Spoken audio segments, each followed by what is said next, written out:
Thanks, Pip, and thanks, New Engineering Foundation and SARD for inviting me here this afternoon.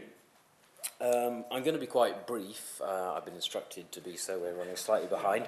I do, however, have 6 slides. I will reassure you that they're primarily for your digestion and enjoyment at some of the time online. They will be shown online, I believe.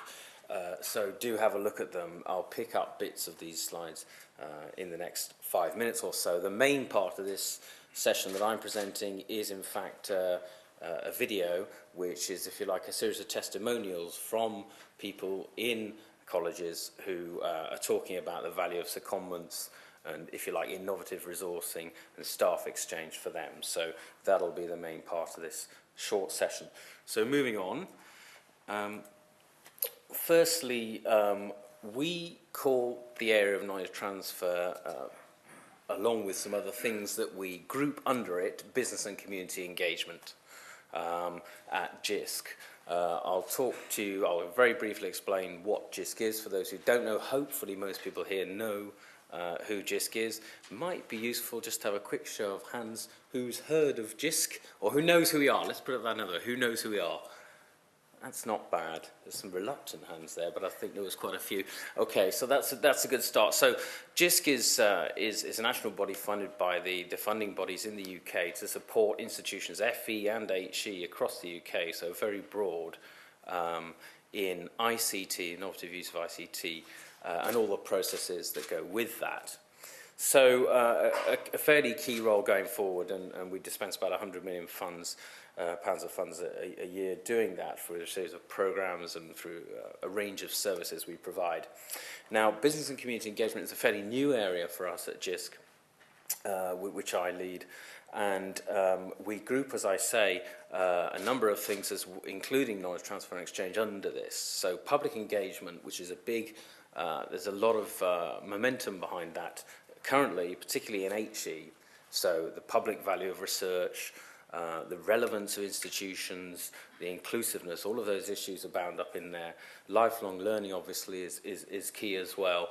And employer engagement, more familiar to FE than HE, but gaining in currency is a term used in HE as well. Behind all this is an objective to bring together some of the ways of talking about these activities in HE and FE, so that they're not continually talking about two very different fields. Examples there of the sorts of activities we're talking about, you've heard about them today: consultancy, workforce development, etc. And I think you're all aware of what the benefits we're trying to achieve are. How do we support business and community engagement? Well, really, it's embedding that activity, and it's been quite interesting today listening to a number of the presentations. People have brought up time and again the importance of staff development, HR, and structures really around this area. For a long time, this area, certainly in HE, was about individual academics who were enthusiastic, going out and making contacts with various businesses primarily. But now we're looking at an understanding of a more structured, a more strategic approach, which is vital if this is going to be sustainable. And sustainability is the key word going forward, as we're all too aware. So I think what we're trying to deliver through this work is business efficiencies, supporting collaborations, which will be increasingly important for institutions, as people here are, I'm sure, aware going forward, and skills advancements, which is obviously hot topic today. This all involves change, however, and I'd like to just draw your attention briefly to 2 projects within our programme at JISC. It's a relatively small programme. It's only about £6 million across 3 years, but as I say, broadly supporting good practice development in HE and FE. And we have these 2 projects which have been exhibited today, demonstrated today by my colleagues John Burke and Mark Dobson, who are here somewhere around. There we are. If you want to speak to them afterwards, it's very useful. John is over there. John led a project which was about embedding business and community engagement in the institution, which is about making this core business, not just a bolt-on. And as a result of this, there's an online resource which is accessible for everybody, which takes you through a number of different stages and considerations in how you address knowledge transfer and exchange, business community engagement, everything from customer value to how you measure it, to the necessary change management processes, etc. So that's a really valuable resource I'd point you to.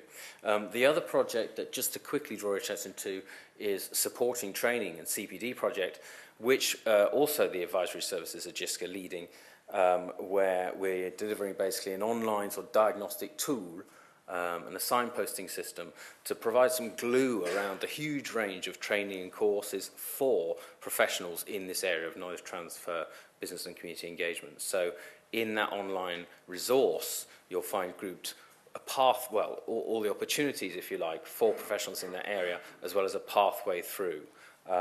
So that should deliver round about the summer. So something else to look out for there.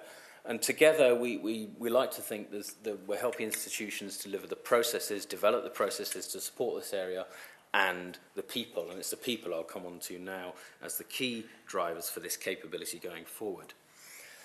A couple of quotes there, one from the OECD, which talks about ICT and the importance of it and the internet, and I think we're all too aware of that, and that's obviously JISC's remit mainly, but I won't dwell on that, because I think the theme for today is really about people themselves. People acting as vectors, if you like, for this knowledge exchange. It is almost a sort of, it's viral. So it's important that those people themselves move across boundaries, understand both the business and the academic context, and are able to work across both. That flexibility is going to be crucial going forward. Higher ambitions there is quoted about working, HE and FE working more closely together, which is something that we're along with a number of other partners, contributing to. This is the main slide, really, in terms of the introducing, if you like, the video in a minute. As I say, we're working with a number of different partners, NEF being one of them, to help develop these staff exchange models, these more flexible approaches to staffing, secondments. I myself, for example, was seconded from HEFGE into JISC, so I'm an example of that process. And yes, we're change agents. I think that phrase was used earlier, and that is a very important theme in this work. But translators and facilitators working across boundaries and cultures is increasingly important, obviously in a globalized world and obviously in new marketplaces emerging. We need people who are flexible, who are able to work across those boundaries, understand the needs of the different perspectives. So empathy comes into this, and important skills like that, as well as a range of skills from negotiation to high-level communication skills.